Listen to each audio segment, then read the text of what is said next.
नमस्कार, हर हर महादेव, जय बाबा विश्वनाथ। कैसे हैं आप सब लोग। कर्क लग्न की कुंडली में बृहस्पति बहुत इंपॉर्टेंट ग्रह है, लेकिन बृहस्पति और चंद्रमा अगर इनका बैठने का स्थान प्रतिकूल हो जाए तो कुंडली में सकट योग बनता है, और सकट योग जब बन जाएगा तो व्यक्ति अनावश्यक परेशान होता है। या मैं आपसे और सरल भाषा में कहूँ कि कर्क लग्न की कुंडली में बृहस्पति अगर चंद्रमा से 6, 8, 12 घरों में बैठ जाएगा तो ये बहुत परेशान करेगा, और उच्च का होकर भी कई बार ये कर्क लग्न के लिए अनुकूल फल नहीं दे पाता है, जबकि कर्क लग्न के लिए बृहस्पति बहुत महत्वपूर्ण प्लैनेट है। तो चलिए बात करते हैं कि मैं किस चीज़ के बारे में बात कर रहा हूँ। ये भाग्य स्थान है और ये छठा स्थान है। भाग्यम फलति सर्वदा, भाग्य अगर अच्छा है तो वो कुछ ज़रूरत नहीं है, सब कुछ जीवन में मिल जाता है। इसलिए बृहस्पति यहाँ महत्वपूर्ण है, और बृहस्पति इस घर का कारक भी है, इसलिए ये इम्पोर्टेंट है। अब बात करते हैं कि बृहस्पति कहाँ का है। यहाँ भी छठे स्थान का भी मालिक है ना। तो आप कहेंगे कि गुरुजी ये तो यहाँ का भी, ये यहाँ के लिए तो ख़राब है, लेकिन जितना अच्छा और पावरफुल यहाँ ये है वहाँ इतना ये ख़राब नहीं है, इसलिए बृहस्पति यहाँ अच्छा माना जाता है।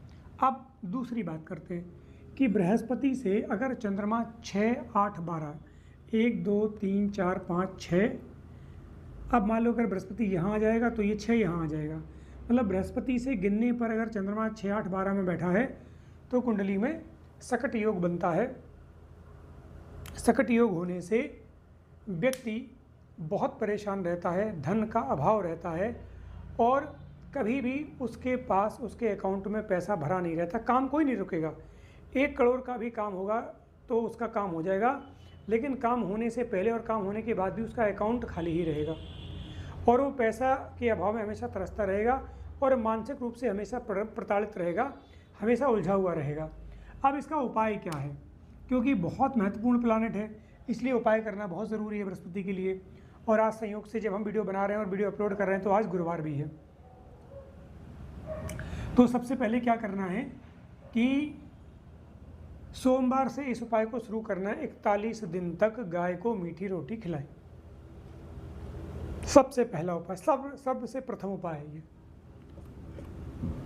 41 दिन तक मीठी रोटी गाय को आपको खिलानी है, और ये उपाय आपको हर 6 महीने में एक बार करना है। आप सोचें कि एक बार आपने जीवन में 41 दिन तक गाय को रोटी खिला ली और फिर कभी जो है आपका भाग्योदय हो जाएगा, नहीं, ऐसा नहीं होता है। एक बार बुखार चढ़ता है, फिर बुखार क्या दोबारा नहीं चढ़ता है ना।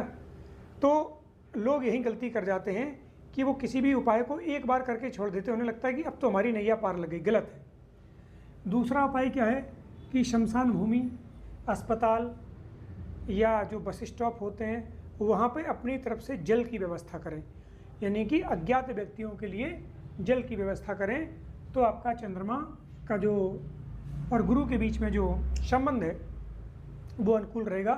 और जल की व्यवस्था इसलिए भी करना है क्योंकि ये कर्क लग्न है, और कर्क लग्न के लिए चंद्रमा ही सब कुछ है। तीसरे में आते हैं कि कर्क लग्न वालों को, या जिनकी भी कुंडली में चंद्रमा खराब हो, उनको रात्रि काल में दूध नहीं पीना चाहिए, है ना। सिद्ध स्वस्तिक यंत्र गले में भी धारण कर सकते हैं, और अपने कार्य और व्यापार स्थल पर भी आप रख सकते हैं।